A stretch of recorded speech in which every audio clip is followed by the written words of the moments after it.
Merci, Mme Sioui. Monsieur le ministre des Finances. Bonjour à toutes et à tous. C'est un plaisir de vous retrouver. Aujourd'hui, nous voulons attirer votre attention sur un phénomène de plus en plus courant. Que nous pensions à Véronique Cloutier, à Marie-Pierre Morin, à Claude Legault, à Marie-Claude Barrette, à Ève-Marie Lortie, à Normand Brathwaite, à Gérald Filion ou encore à Sophie Thibault, ils ont tous quelque chose en commun. Leur visage, leur voix et leur notoriété ont été empruntés et utilisés sans leur consentement par des fraudeurs pour faire la promotion de services ou de produits bidons. Produits financiers hyper performants, produits amaigrissants miracles, crèmes anti-diabète, les fraudeurs utilisent des appâts de toutes sortes pour nous prendre dans leur filet. Lorsque nous faisons défiler le fil d'actualité sur nos réseaux sociaux et que nous voyons une vidéo avec un visage connu, nous avons tendance à nous arrêter pour la regarder. Que ce soit un artiste que nous apprécions, un journaliste que nous trouvons intéressant ou un politicien qui annonce quelque chose qui pourrait changer notre quotidien, nous leur accordons plus d'attention, justement parce qu'ils nous sont familiers et qu'on leur attribue une crédibilité particulière. Cette stratégie d'affaires n'est pas nouvelle. L'utilisation d'une personnalité publique dans une publicité contribue à créer un sentiment de confiance envers un produit. Les fraudeurs en sont bien conscients et n'hésitent pas à s'en servir contre nous tous. Vous l'avez probablement remarqué, avec le perfectionnement de l'intelligence artificielle, nous voyons de plus en plus d'hyper-trucage. Les images ou les vidéos qui sont générées sont devenues très crédibles. Cette forme d'usurpation d'identité fait d'ailleurs de plus en plus de victimes au Canada, tant auprès de ceux qui se font voler leur identité qu'auprès des consommateurs qui tombent dans le piège des fausses publicités. En effet, selon l'Association des directeurs de police du Québec, il s'agit d'une tendance qui est à la hausse et le nombre de victimes de fraude a bondi de 15 % depuis 2023. Avec le projet de loi que nous déposons aujourd'hui, le gouvernement s'attaque à ce fléau et se dote d'un outil supplémentaire pour intervenir contre l'usurpation d'identité et les fausses publicités. En effet, le projet de loi protégeant le consommateur contre l'utilisation trompeuse ou frauduleuse de l'identité ou de l'image d'une personne prévoit une alliance entre l'Office de la protection du consommateur et l'Autorité des marchés financiers pour permettre une intervention efficace et concertée contre l'usurpation d'image ou d'identité, et la création d'un nouveau pouvoir d'ordonnance pour les présidents de l'Office de la protection du consommateur et de l'Autorité des marchés financiers. Qu'est-ce que ça implique, ce nouveau pouvoir d'ordonnance-là? Bien, tant le président de l'OPC que le président de l'AMF pourront ordonner, tout comme le ferait un tribunal, à une personne ou une entreprise que cesse l'utilisation de l'image d'une personne sans son consentement, par exemple dans une fausse publicité. Ainsi, nous simplifions le processus pour les victimes d'usurpation d'identité afin que soit retirée une publicité trompeuse. Nous évitons que de futurs consommateurs ne tombent dans le piège des fraudeurs. Et nous évitons potentiellement un processus judiciaire long et coûteux aux victimes d'usurpation d'identité. Tant la personne dont l'identité a été usurpée que le consommateur floué pourra porter plainte à l'Office de la protection du consommateur. Dans un cas où une plainte concernerait une fraude à la cryptomanie, l'OPC fera directement le pont avec l'AMF et vice-versa. L'idée est vraiment d'avoir une action concertée et d'éviter que le citoyen soit, en bon français, barouetté d'une organisation à l'autre. Dans les cas où l'ordonnance ne serait pas respectée, elle pourrait alors être déposée à la Cour supérieure et le contrevenant se retrouverait ainsi en outrage au tribunal s'il ne la respecte pas. L'outrage au tribunal est une infraction grave qui peut ultimement se traduire par une sanction et une peine de prison. Parallèlement, précisons que l'Office pourra toujours continuer d'utiliser les autres outils à sa disposition. Des poursuites pénales pourraient être engagées contre l'entreprise qui offre le produit ou le service, de même que celle ayant diffusé la publicité. Le contrevenant s'exposera alors des amendes pouvant s'élever à un maximum de 62 500 $ pour une personne physique, un maximum de 125 000 pour une entreprise ou une personne morale, ou 5 % de son chiffre d'affaires mondial dans l'exercice précédent dans certains cas. En terminant, vous me permettrez de remercier la personne qui, de mon côté, m'a poussé à une réflexion plus approfondie de cette problématique. Je parle de Marie-Claude Barrette, qui l'an dernier a sorti le documentaire « Marie contre Goliath ». Le documentaire a permis de nous sensibiliser à ce que traversent les victimes de ce type de fraude et de comprendre ce qu'elles veulent d'abord et avant tout, c'est que la publicité disparaisse le plus vite possible. Madame Barrette, je vous dis donc merci. Le cri du cœur que vous avez lancé ne sera pas laissé lettre morte. Et pour m'être entretenu avec vous au moment où votre documentaire est en production, je sais que vous y avez mis beaucoup de cœur et beaucoup d'énergie en ayant toujours comme souci premier d'empêcher que les fraudeurs ne fassent plus de victimes. Grâce à vous, les Québécoises et les Québécois seront mieux protégés. Le nouvel outil dont se dote l'Office de la protection du consommateur et l'Autorité des marchés financiers va nous permettre d'intervenir plus efficacement et plus rapidement. Les stratagèmes pour tromper les consommateurs ne cessent d'évoluer. Les protections se doivent d'évoluer également. Le Québec continue ainsi de se positionner en matière de protection du consommateur comme un leader. Et je cède la parole à mon collègue, le ministre des Finances. Merci. Merci beaucoup. Et Simon me faisait remarquer en venant ici que c'est notre premier projet de loi conjoint. Ben oui. Alors, c'est excitant. Et certainement, la collaboration entre l'Office de la protection du consommateur et l'Autorité des marchés financiers sera au bénéfice des Québécois. Alors, chaque année, des centaines de Québécoises et de Québécois sont victimes de fraude. Personne n'est à l'abri, notamment dans le secteur financier. On a plusieurs sondages, mais 1 Québécois sur 4 se déclare avoir déjà été victime de fraude ou d'extorsion. 36% auraient été victimes d'escroquerie en ligne. Et évidemment, il y a toutes sortes de déclinaisons, mais les arnaques amoureuses, les fraudes liées à la crypto-monnaie, les fraudes à la Ponzi, l'hypertrucage, il y a l'intelligence artificielle. Les fraudeurs se réinventent constamment et il ne faut pas penser que ce sont uniquement les aînés qui sont victimes de cela. Selon les informations de l'Autorité des marchés financiers, les jeunes sont aussi susceptibles d'accepter des offres d'investissement frauduleuses. Dans bien des cas, les visages de personnalités connues et respectées sont utilisés pour appâter les victimes. Dans le domaine financier, on fait appel à la crédibilité des gens qui ont réussi en affaires, comme Daniel Henkel, François Legault ou encore Mark Carney, et on utilise leur identité pour tromper les gens, par exemple, pour les faire embarquer dans des stratagèmes d'investissement frauduleux. Les citoyens qui se font prendre peuvent investir des milliers de dollars avant de réaliser qu'on les a trompés. En moyenne, on parle de pertes financières de plus de 4 000 $. L'Autorité des marchés financiers assure, qui est notre régulateur intégré des marchés financiers, assure bien entendu une surveillance et multiplie ses activités de sensibilisation pour tenter de prévenir la fraude financière autant que possible. Mais nous devons rester à l'affût des nouvelles pratiques frauduleuses et continuer de développer nos techniques d'intervention et de prévention. Le nouvel outil dont nous dotons aujourd'hui le président de l'Office de la protection du consommateur et de l'Autorité des marchés financiers permettra d'améliorer nos interventions pour contrer la fraude en permettant au PDG de l'AMF de faire cesser les représentations trompeuses qui visent à amener les citoyens à se laisser appâter par des investissements frauduleux et au président de l'OPC d'agir dans tous les autres cas. On simplifie significativement les démarches pour les personnes qui en sont victimes. Cette nouvelle collaboration entre l'OPC et l'AMF permettra d'agir directement auprès des personnes des entreprises fautives pour que cesse rapidement la diffusion de fausses publicités et ainsi éviter que de nouveaux citoyens ne tombent dans le piège. En terminant, rappelons que l'AMF, notre régulateur intégré des marchés financiers, met à la disposition des citoyens diverses ressources sur son site Web pour aider le public à se protéger contre la fraude. Je rappelle également qu'il est fortement recommandé de consulter le site de l'AMF afin de vérifier si la personne avec qui vous faites affaire est dûment autorisée à agir avant d'investir. Merci de votre attention. Il nous ferait plaisir de répondre aux questions. Merci à tous les deux pour l'échange avec les journalistes. Comme toujours, une question, une sous-question. On commence avec Alain Laforêt, TVA Nouvelles. Bonjour à vous deux. Bonjour. Monsieur le ou les ministres, je ne sais pas qui va vouloir répondre. De façon succincte et brève, qui est visé et peut être accusé? Est-ce qu'on parle de géants du Web comme Meta? Tout le monde peut être visé. Autant celui qui produit la vidéo ou qui utilise l'image, la voix ou que ce soit un hypertrucage, autant l'entreprise, le site Web qui diffuse. Donc, on vise à la fois les diffuseurs, les producteurs et ceux qui génèrent l'image également. Donc, le libellé, il est très large et on peut viser tout le monde. Même à l'étranger?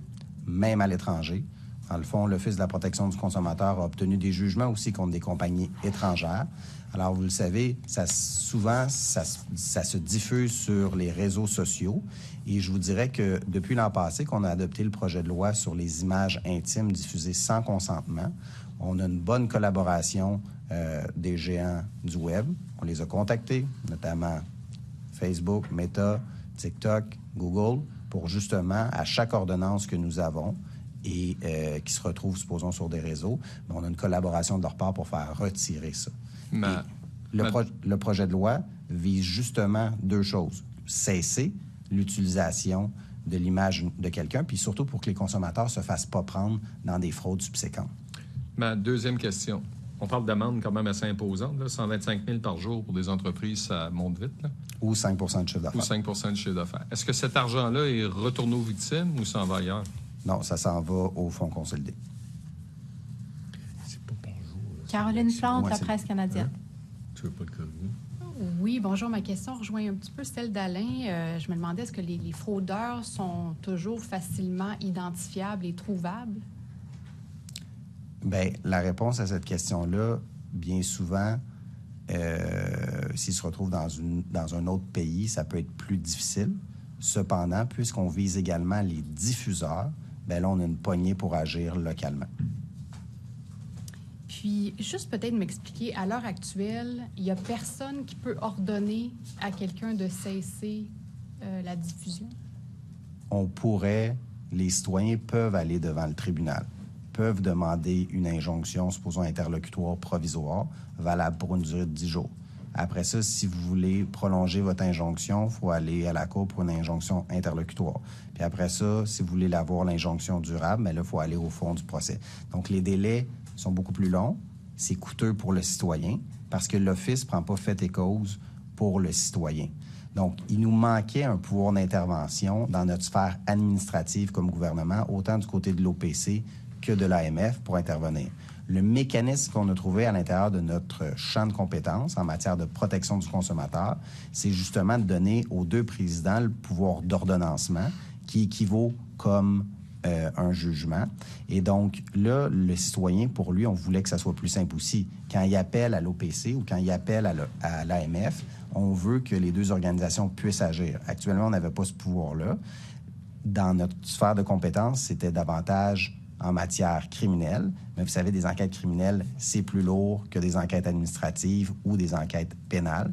Donc, on a un chemin autant pour les personnes qui se font usurper leur identité. On l'a vu, il y a plusieurs personnalités connues qui disent, bien, écoutez, c'est pas moi, tout ça. Puis en plus, on utilise leur nom, puis ils veulent pas être associés à ça. Mais le citoyen qui fait confiance aux personnalités connues, qui dit, bien, écoutez, je vous ai vu, tout ça. On a eu des témoignages là, qu'il y a des gens qui ont perdu des centaines de milliers de dollars, qui ont décaissé des REER. On veut limiter le plus possible ça, puis on veut empêcher. Puis vous dites que c'est pas quelques cas anecdotiques, c'est rendu un fléau. Est-ce que vous allez ajouter des ressources à l'Office, à l'AMF pour combattre ça? Vous savez, dans le cadre présentement des ressources qu'on a à l'Office et à l'AMF, on est capable d'absorber cette volumétrie-là. Actuellement, les gens portaient déjà plainte, mais on n'avait pas des moyens d'action pour agir. Donc, l'équipe de surveillance à l'Office est de 45 personnes. Au niveau de l'AMF, c'est multidisciplinaire, là, mais pour les plaintes, enquêtes, surveillance, c'est plus de 100 personnes. Pierre-Alexandre Bolduc, Radio-Canada. Bonjour. Je me pose aussi des questions, moi, sur les ressources. Tu sais, les fraudes, tout ça, les corps de police nous disent que c'est très énergivore, fouiller ces cas-là. Donc, vous nous dites, on n'ajoute pas de ressources à l'Office, là. C'est statu quo. Mais on va être capable de répondre aux demandes. À l'Office et à l'AMF, on est capable de répondre aux demandes. On a déjà les personnes qui sont là pour répondre aux besoins. Puis les citoyens, malheureusement, on pouvait simplement les renseigner sur déposer une plainte à la police. Mais actuellement, les corps de police, le type d'enquête aussi que ça nécessite, c'est des enquêtes importantes. Le recours du citoyen, lui, qui se fait flouer, c'est un recours personnel en injonction. Là, on va lui simplifier la vie en faisant en sorte que l'Office va pouvoir mener enquête là-dessus et va pouvoir émettre une ordonnance également. Est-ce que ceci, c'est vraiment de juridiction provinciale? Quels sont vos pouvoirs, au fond? Bien, la protection du consommateur, c'est de juridiction québécoise. Les valeurs mobilières, je ne sais pas si vous en parlez. Crypto-monnaie, investissement, parce qu'il y a quand même malheureusement, là, il y a une bonne proportion des fraudes qui sont liées à la crypto-monnaie. Là, puis il y a tout un débat sur les vertus de la crypto-monnaie, mais c'est certainement pas un outil d'investissement et de valeur financière qui a l'équivalent des produits financiers traditionnels. Et donc, c'est là qu'il y a le plus de fraude. Et notamment parce que souvent, ces véhicules-là facilitent l'anonymat des transactions. Et bref, on est directement dans le champ d'activité de l'AMF. Charles Le Cavalier, La Presse. Bonjour à vous deux. Bonjour. Je me demandais si ces outils-là peuvent aussi servir les élus. Je veux dire, utiliser l'image d'un politicien, mais peut-être à d'autres fins que celui d'une fraude financière. Là. On a vu ça dans d'autres pays pendant des campagnes électorales, par exemple. On pourrait faire une image de vous qui vous fait dire d'autres propos pour vous décrédibiliser, par exemple. Là, on est dans le cadre de l'aspect commercial, de la loi sur la protection du consommateur. Donc, le libellé vise le consommateur en lien avec l'objectif de l'OPC de vendre quelque chose. Donc, même chose au niveau de l'AMF, au niveau des produits financiers. Donc, on ne touche pas au volet utilisation de l'image d'une personne par rapport à autre chose que le fait de vendre des produits amaigrissants, de vendre... Ce pouvoir-là, on pourrait imaginer que ça pourrait être élargi au DGA, par exemple, non? Bien, écoutez, c'est pas ce qui est évalué dans le cadre du présent projet de loi. Ça, c'est une autre discussion. Nous, on se concentre véritablement sur le portefeuille du consommateur, sur l'image des personnalités publiques qui sont utilisées frauduleusement ou d'une façon pour tromper les citoyens. Puis vous, comme personnalité publique, est-ce que ça vous inquiète de voir ça? À quel point c'est facile d'utiliser votre image pour... Puis est-ce que vous déplorez? Parce que je comprends que vous visez ce qui est intéressant, c'est que vous visez les diffuseurs, là, comme Meta, qui avaient tendance à rien faire. Donc, là, est-ce que vous avez eu des discussions avec eux lorsque vous étiez en train de rédiger ce projet de loi-là? Avez-vous confiance qu'ils vont bien réagir? Je suis confiant qu'ils vont bien réagir parce que si on se fait au projet de loi qu'on a adopté l'an passé sur le partage d'images intimes sans consentement, on a eu une bonne réception, donc on va les contacter suite au dépôt du projet de loi pour, comme on a fait avec l'autre projet de loi, justement, et ils ont tout intérêt, comme nous, à contribuer puis à fonctionner. Parce que ce qu'il faut, là, c'est que quand le président de l'Office ou le président de l'AMF constate une situation suite aux vérifications, mais il faut que la publicité soit retirée le plus rapidement possible, à la fois pour cette entreprise-là, mais à la fois pour le consommateur. Puis, dernière petite question, est-ce que ça peut aussi concerner des entreprises? Parce qu'on a vu, par exemple, des publicités qui pouvaient reprendre, par exemple, la presse ou le journal pour utiliser la crédibilité des médias, justement, pour vendre des bébelles comme ça. Est-ce qu'une entreprise pourrait utiliser ce mécanisme-là? On parle d'une personne physique. OK. Est-ce que vous voyez que ça pourrait être un enjeu de... Bien, écoutez, moi, je suis ouvert aux suggestions. Je suis ouvert aux suggestions. Cependant, tu sais, là, on vise le point entre la crédibilité associée à une personne physique, supposons un journaliste, supposons comme Charles Le Cavalier, doté d'une grande crédibilité.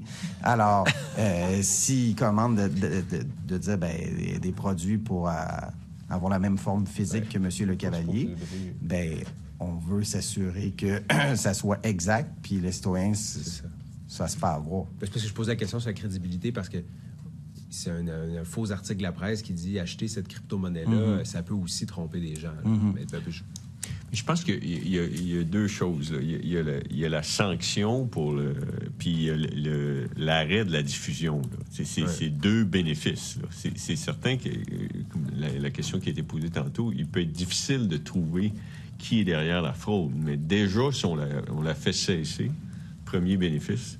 Ensuite, de pénaliser puis de récupérer des sommes, c'est un autre bénéfice. Mais déjà, en arrêtant la diffusion, on a un bénéfice important parce qu'il y a moins de monde qui seront victimes. Qu'est-ce qui vous empêche de l'étendre aux entreprises tout de suite? Là? Je veux dire, ça semble être simple. Qu'est-ce qui fait qu'on ne peut pas l'étendre aux entreprises maintenant? On va analyser votre suggestion. Justement, Patrick Belrose, Journal de Québec. C'est Oui, votre sur tour. la collaboration des plateformes, est-ce que je comprends? En fait, c'est quoi vos recours si les plateformes ne collaborent pas? Je sais que vous dites, là, on pense qu'ils vont bien collaborer, ils le font avec les photos intimes, mais sur les photos intimes, ils n'ont pas d'argent à faire. Sur les publicités frauduleuses, là, on dit que ça pourrait être jusqu'à 16 milliards d'un point de vue mondial, là, l'argent qu'ils empochent. Donc, si les plateformes comme Meta refusent de collaborer, vos recours, c'est quoi? Bien, l'équivalent d'une ordonnance, dans le fond, l'ordonnance, exemple du président de l'Office ou du président de l'AMF, si elle n'est pas respectée, c'est l'équivalent d'un outrage au tribunal. Donc là, on rentre dans le processus normal des tribunaux canadiens. Donc, Non. pour aller chercher des entreprises, là. Ça peut être très long et très compliqué contre Meta qui est aux États-Unis Ouais, et qui refuse généralement de collaborer. Oui, bien, vous avez vu, ils ont été condamnés hier dans un procès civil en Californie. Il n'y a personne qui est au-dessus de la loi. Justement, qu'est-ce que vous en pensez de ça, de ce jugement-là d'hier? Je ne commenterai pas Je ne commenterai pas les tribunaux les tribunaux. Ouais, de la Californie. Question? Oui, juste en fait, une autre question. Sur un texte qui est en une du journal ce matin, au sujet des successions pour les conjoints disparus. Oui. Ça prend jusqu'à 7 ans, c'est très compliqué, Oui. ça complique la vie des gens, par exemple, pour vendre une maison qu'on possède en commun, et même peut-être pour M. Girard aussi sur Retraite Québec, là, qui a continué à verser une pension pendant 7 ans. Est-ce que vous prévoyez revoir cette règle-là, peut-être pour la raccourcir ou la rendre plus flexible? Moi, je suis sensible à la situation des familles qui est soulevée. À l'époque où les dispositions du Code civil, ça, c'est l'absent. Même ça date du Code civil du Bas-Canada de 1866, ces règles-là qui ont été intégrées en 90 puis avec l'édiction en 94. À l'époque, là, c'est sûr que la réalité était différente, là. Pas de cellulaire, pas de médias sociaux, il y avait plus d'histoires d'absence, tout ça. Alors, je prends acte de ce qui a été écrit dans le journal ce matin. On va y réfléchir. Donc, vous allez étudier la question. Oui, bien, on va y réfléchir. Je vais demander à mon sous-ministre de regarder la question. M. Girard, pour ce qui est de verser pendant 7 ans là, une pension à quelqu'un qui est absent, puis évidemment, il faut la rembourser quand on s'aperçoit que la personne est décédée.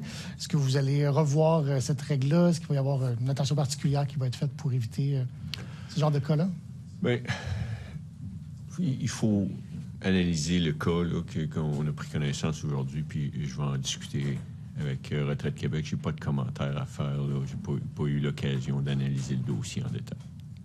Juste avant qu'on passe aux questions en anglais, 2 petites interrogations de ma part. Les collègues de la télé vont vous demander de regarder quand même par en avant. D'accord. Vous avez dit que vous avez vu le documentaire il y a à peu près 1 an. Donc, pourquoi ça a pris autant de temps avant de déposer le projet de loi?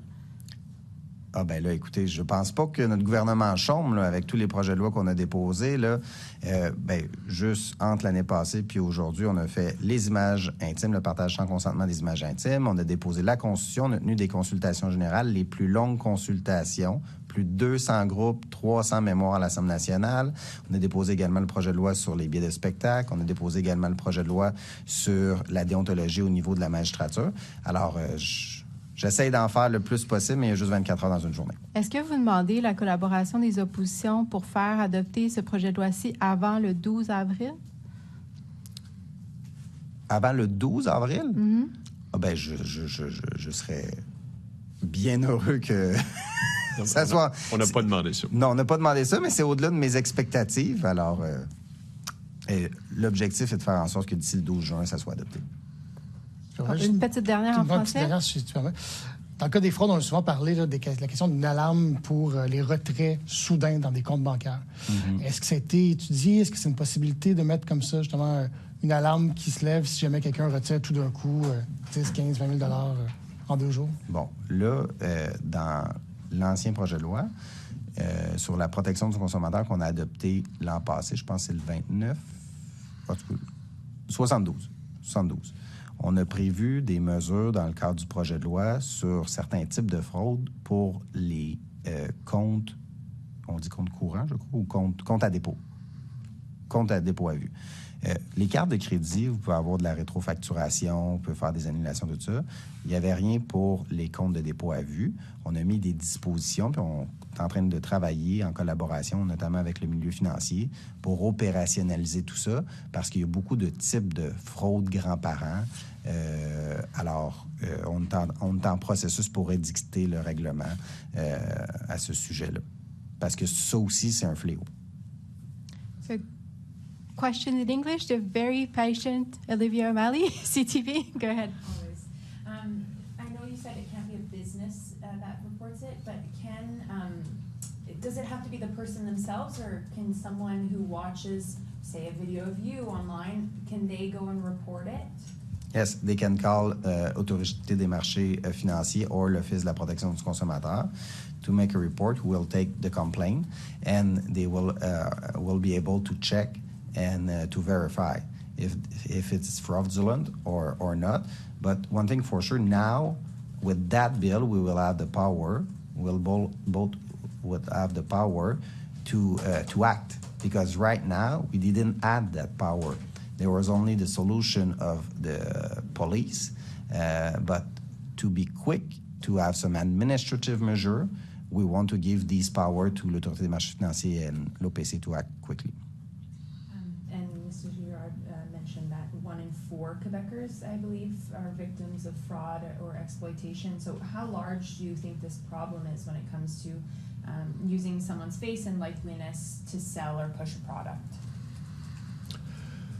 Well, the problem is large and will only get bigger. And quite frankly, the best way to attract this is by financial literacy. And so we have many literacy campaigns from l'AMF, Revenu Québec, Retraite Québec, but sometimes it's not so much that we do not have the information, is that the information does not reach the young people or the consumers. And so we keep asking ourselves, how do we increase this financial literacy? How do we reach out to people in order for them to know? Because your best line of defense will always be your own judgment and before doing a transaction. And I can certainly say that as soon as you see cryptocurrency, you should be extra careful.